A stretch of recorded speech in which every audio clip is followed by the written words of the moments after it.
Assalamualaikum warahmatullahi wabarakatuh. Salam guru penggerak, tergerak, bergerak, dan menggerakkan. Kali ini saya akan memaparkan modul 1.4A5, ruang kolaborasi pada modul 1.4. Kami dari kelompok 2B, kelas 0807 Riau.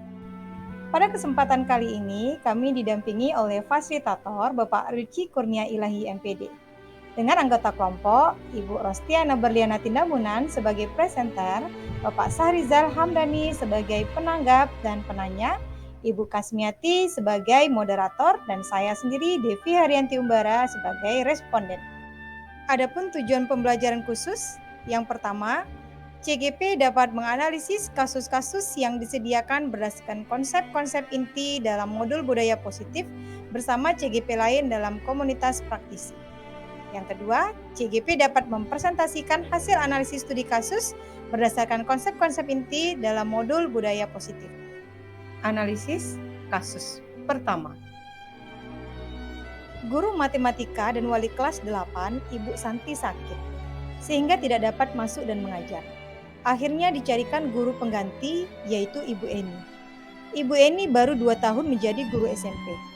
Beberapa murid perempuan, Vivi dan Natali, mengetahui hal ini dan mulai menggunakan kesempatan dan bersikap seenaknya, tertawa dan tidak mengindahkan kehadiran Ibu Eni. Ibu Eni mencoba menyapa Vivi dan Natali dengan ramah, sambil mengingatkan mereka untuk tetap fokus dalam pengerjaan tugas.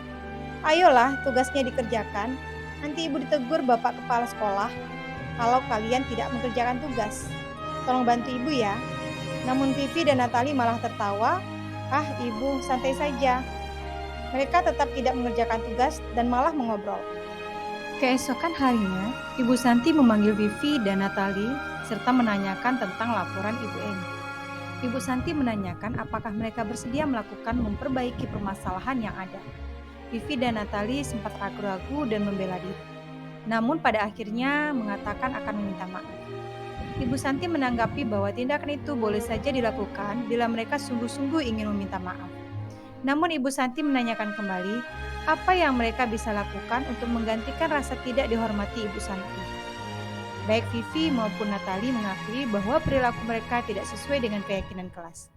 Ibu Santi melanjutkan kembali, apa yang akan mereka lakukan untuk memperbaiki masalah? Apakah ada gagasan?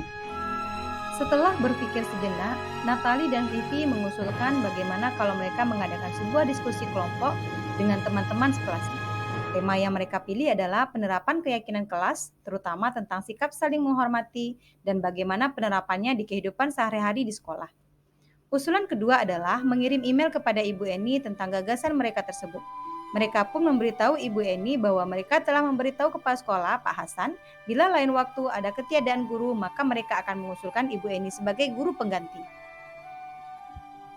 Dalam kasus di atas, langkah-langkah restitusi apa saja yang sudah dijalankan oleh Ibu Santi? Langkah-langkah yang sudah dijalankan Ibu Santi adalah dengan menggunakan segitiga restitusi. Ada 3 tahapan. Yang pertama, menstabilkan identitas. Yang dilakukan oleh Ibu Santi adalah memanggil dan menanyakan Vivi dan Natali tentang laporan Ibu Eni. Kemudian Ibu Santi menanyakan apakah mereka bersedia melakukan memperbaiki permasalahan yang ada.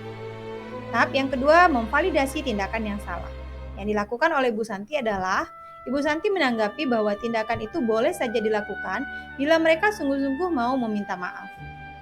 Tahap yang ketiga, menanyakan keyakinan. Yang dilakukan oleh Ibu Santi adalah, Ibu Santi menanyakan kembali apa yang mereka bisa lakukan untuk mengganti rasa tidak dihormati Ibu Eni. Baik Vivi maupun Natali mengakui bahwa perilaku mereka tidak sesuai dengan keyakinan. Ibu Santi melanjutkan kembali, apa yang akan mereka lakukan untuk memperbaiki masalah yang ada. Menurut Anda, apakah restitusi yang diusulkan Vivi dan Natali sudah sesuai dengan pelanggaran yang telah dibuat? Apakah langkah-langkah restitusi yang telah diusulkan mereka? Langkah restitusi yang diusulkan Vivi dan Natali sudah sesuai. Langkah-langkahnya adalah, mereka mengusulkan bagaimana kalau mereka mengadakan sebuah diskusi kelompok dengan teman-teman sekelasnya. Tema yang mereka pilih adalah penerapan keyakinan kelas, terutama tentang sikap saling menghormati dan bagaimana penerapannya di kehidupan sehari-hari di sekolah. Usulan kedua adalah mengirim email ke Ibu Eni tentang gagasan mereka tersebut. Mereka pun memberitahu Ibu Eni bahwa mereka telah memberitahu kepala sekolah, Pak Hasan, bila lain waktu ada ketiadaan guru, maka mereka akan mengusulkan Ibu Eni sebagai guru pengganti. Dalam kasus di atas, posisi apakah yang telah diambil oleh Ibu Eni dalam menangani Vivi dan Natali? Jelaskan jawaban Anda. Posisi kontrol yang diambil oleh Ibu Eni adalah posisi sebagai teman. Seperti tercermin dalam kalimat Ibu Eni yang bersifat persuasif, "Ayolah, tugasnya dikerjakan, nanti Ibu ditegur Bapak kepala sekolah. Tolong bantu Ibu ya." Hal ini juga terlihat dari sikap Vivi dan Natali yang malah ketawa dan terkesan tidak menghargai Ibu Eni. Jika Anda adalah Pak Hasan, bagaimana Anda menyikapi langkah yang ditempuh Ibu Santi? Saya akan mendukung langkah Ibu Santi karena mampu menyelesaikan permasalahan murid dan guru dengan bijak. Dan saya akan menjadikan sikap Ibu Santi sebagai contoh bagi guru-guru lain. Analisis kasus kedua. Sabrina hari itu bangun terlambat dan terburu-buru sampai di sekolah. Dia pun akhirnya sampai di gerbang sekolah, tapi baru menyadari kalau tidak menggunakan sepatu hitam seperti tertera di peraturan sekolah. Di depan pintu kelas, Bapak Lukman memperhatikan sepatu Sabrina yang berwarna coklat. Sabrina berusaha menjelaskan bahwa dia terburu-buru dan salah menggunakan sepatu. Pak Lukman menanyakan Sabrina apa peraturan sekolah tentang seragam warna sepatu. Sabrina menjawab sudah mengetahui sepatu harus berwarna hitam, namun terburu-buru dan salah mengenakan sepatu. Selain tidak mungkin kembali pulang karena rumahnya jauh sekali. Pak Lukman tetap bersikeras pada peraturan yang berlaku dan mengatakan, "Ya sudah, kamu sudah melanggar peraturan sekolah, kamu salah, sudah terlambat, salah pula warna sepatunya. Segera buka sepatumu kalau tidak bisa mengenakan warna sepatu sesuai peraturan." Sabrina meminta maaf dan memohon kembali kepada Pak Lukman agar tetap dapat mengenakan sepatunya dan berjanji tidak akan mengulangi kesalahannya. Namun Pak Lukman tidak mau tahu. "Tidak, kamu telah melanggar peraturan sekolah. Kalau tidak sanggup ambil sepatu di rumah atau diantar sepatu ke sekolah, ya sudah. Kamu tidak bersepatu saja seharian di sekolah. Sekarang copot sepatumu dan silahkan belajar tanpa sepatu seharian." Sabrina pun dengan berat hati mencopot sepatunya dan memberikan kepada Pak Lukman. Seharian dia tidak berani berkeliling sekolah karena malu dan lebih banyak berdiam diri di kelas tanpa alas sepatu. Dalam kasus di atas, sikap posisi apakah yang diambil Pak Lukman? Jelaskan apakah indikatornya. Dalam kasus ini, sikap posisi yang diambil Pak Lukman adalah sebagai penghukum. Dalam hal ini, Bapak Lukman memberikan hukuman fisik dan verbal kepada Sabrina dengan kata-kata membentak dan mengambil sepatu Sabrina serta membiarkan Sabrina tidak mengenakan sepatu seharian, walau Sabrina sudah meminta maaf dan mengatakan alasannya. Indikator lain dari sikap menghukum Pak Lukman adalah sikap Sabrina yang menyendiri di kelas karena rasa malu akibat dari hukuman yang dijatuhkan. Hal ini menimbulkan rasa tidak percaya diri pada murid. Bila Pak Lukman mengambil posisi seorang manajer, apa yang akan dikatakannya? Pertanyaan-pertanyaan seperti apakah yang akan diajukan ke Sabrina? Jelaskan. Jika Pak Lukman mengambil posisi sebagai seorang manajer, maka Pak Lukman dapat menerapkan pertanyaan-pertanyaan dengan tahapan segitiga restitusi. Tahap yang pertama, menstabilkan identitas. Pertanyaannya, "Mengapa kamu mengenakan sepatu berwarna coklat?" "Tidak apa, saya juga pernah melakukan kesalahan." Yang kedua, memvalidasi kesalahan.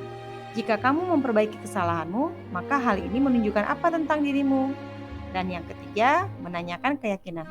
Hal apa yang akan kamu lakukan untuk memperbaiki kesalahan kamu? Kira-kira bila Anda adalah kepala sekolah di sekolah tersebut, nilai kebajikan apa yang ingin dituju oleh peraturan sepatu harus berwarna hitam?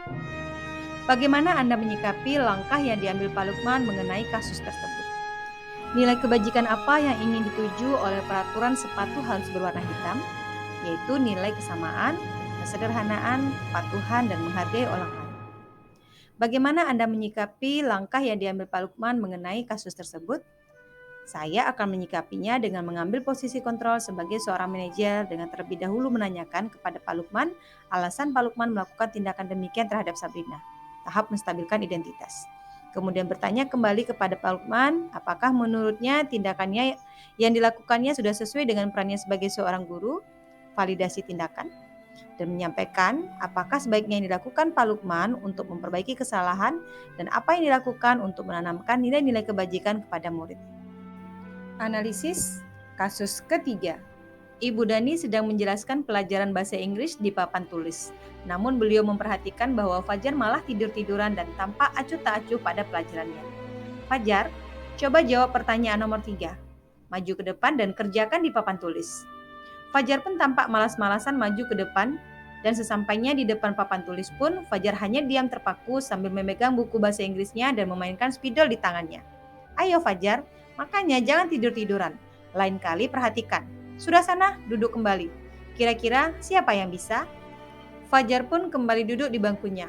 Hal seperti ini sudah sering terjadi pada Fajar, seperti tidak memperhatikan, acuh tak acuh, dan nilai-nilainya pun tidak terlalu baik untuk pelajaran bahasa Inggris. Pada saat ditegur oleh Ibu Dani, Fajar hanya menjawab, "Tidak tahu, Bu." Ibu Dani pun menjawab iri, "Gimana kamu, Fajar? Kamu tidak kasihan sama Ibu ya? Ibu sudah capek-capek mengajarkan kamu, tidak kasihan ya sama Ibu?" Dan Fajar pun diam membisu. Membaca sikap Fajar, kira-kira kebutuhan apa yang diperlukan oleh Fajar? Posisi kontrol apa yang diambil oleh Ibu Dani dalam pendekatan kepada Fajar? Posisi kontrol, guru sebagai pembuat rasa bersalah. Karena Ibu Dani menggunakan kata-kata persuasif yaitu, "Gimana kamu Fajar?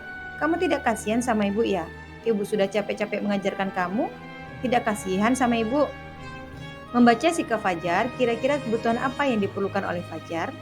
Yaitu, Fajar mungkin bosan dengan pelajaran Bu Dani dan kurang mendapatkan perhatian, sehingga dia mengantuk. Jadi kemungkinan kebutuhan akan kasih sayang dan diterima serta kebebasan yang belum terpenuhi. Bila mana Ibu Dani mengambil posisi pemantau, apa yang akan dilakukan atau dikatakan olehnya? Pertanyaan-pertanyaan seperti apa yang akan diajukannya? Jelaskan. Fajar, kenapa kamu tertidur saat sedang belajar? Apakah kamu tahu akan konsekuensinya? Posisi pemantau berdasarkan pada peraturan-peraturan dan konsekuensi. Dengan menggunakan sanksi atau konsekuensi menunjukkan tanggung jawab guru dalam mengontrol murid. Bila Anda adalah kepala sekolah di sekolah Fajar dan mengetahui hal ini, bagaimana tindak lanjut Anda? Yang akan saya lakukan adalah mengambil posisi kontrol sebagai manajer. Memanggil Fajar untuk menanyakan permasalahannya dan mencoba untuk melakukan tahapan restitusi. Menstabilkan identitas, memvalidasi tindakan dan menanyakan keyakinannya. Analisis kasus keempat. Anto dan Dino sedang bermain bersama di lapangan basket dan tiba-tiba terlibat dalam sebuah pertengkaran adu mulut. Dino pun menjadi emosi dan mengadakan kontak fisik, menarik meja Anto dengan kasar, sampai 3 kancingnya terlepas. Pada saat itu, guru piket langsung melerai mereka dan membawa mereka ke ruang kepala sekolah. Ibu Suti sebagai kepala sekolah berupaya menenangkan keduanya, terutama Dino. "Dino, sepertinya kamu saat ini sedang marah sekali." Mendengar itu, Dino pun mengalir bercerita tentang kekesalan hatinya. Ibu Suti pun melanjutkan bahwa membuat kesalahan adalah hal yang manusiawi dan bahwa mempertahankan diri adalah hal yang penting. Namun meminta Dino memikirkan cara lain yang mungkin lebih efektif, karena saat ini Dino sedang berada di ruang kepala sekolah.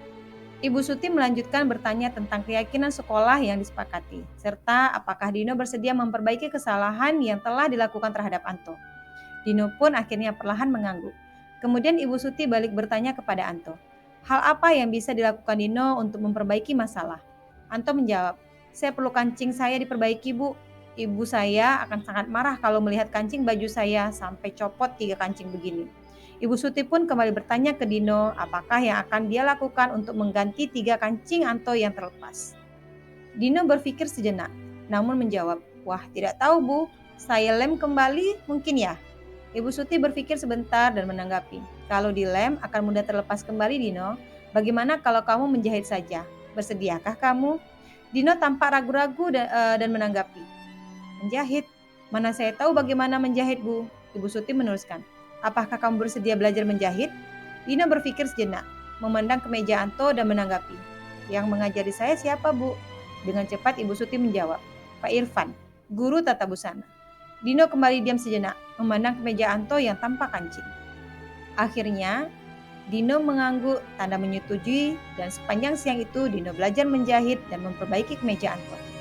Terakhir kali terlihat, kedua anak laki-laki tersebut, Dino dan Anto, pada jam pulang sekolah mereka sudah bercengkrama dan bersenda gurau kembali. Berdasarkan kasus di atas, posisi kontrol apa yang telah dipraktikkan oleh Kepala Sekolah Ibu Suti? Hal-hal apa saja yang dilakukan sehingga Anda berkesimpulan demikian? Posisi kontrol sebagai manajer, di mana Ibu Suti selaku kepala sekolah menerapkan tahapan segitiga restitusi, yaitu melalui tahap yang pertama, tahap menstabilkan identitas dengan menanyakan kondisi emosi Dino. Ibu Suti mendengarkan dan memberi kesempatan terbuka bagi Dino untuk menceritakan apa yang dia rasakan. Yang kedua, tahap memvalidasi tindakan yang salah. Ibu Suti pun melanjutkan pernyataan bahwa membuat kesalahan adalah hal yang manusiawi dan bahwa mempertahankan diri adalah hal yang penting. Namun Ibu Suti meminta Dino memikirkan cara lain yang mungkin lebih efektif. Yang ketiga, tahap menanyakan keyakinan kelas atau sekolah, yaitu bertanya tentang keyakinan sekolah yang disepakati serta apakah Dino bersedia memperbaiki kesalahan yang telah dilakukan terhadap Anto. Dalam kasus tersebut, bagaimana Dino dikuatkan dan bagaimana Anto dikuatkan oleh Ibu Suti. Kepala sekolah bertindak sebagai manajer dengan membantu Dino dan Anto dalam memecahkan masalahnya, di mana Dino dikuatkan melalui kesalahan yang dilakukannya dapat diperbaiki dengan memperbaiki baju Anto yang rusak. Kemudian, Anto dikuatkan dengan keyakinan kelas bahwa dia tidak akan terlibat masalah dengan ibunya karena kemejanya yang rusak. Kira-kira nilai kebajikan atau keyakinan sekolah apa yang dituju dalam kasus tersebut? Jelaskan. Yaitu nilai-nilai kejujuran, tanggung jawab, dan menghargai orang lain. Dino sudah jujur dengan apa yang dilakukannya dan mau bersikap kooperatif dan terbuka. Kemudian dengan arahan Ibu Suti, Dino mau bertanggung jawab dengan memperbaiki kancing baju Anto. Sikap saling terbuka dan mau memperbaiki kesalahan adalah sikap menghargai yang ditunjukkan oleh kedua murid tersebut. Demikianlah studi kasus yang sudah kami paparkan. Terima kasih, semoga memberikan manfaat. Wassalamualaikum warahmatullahi wabarakatuh.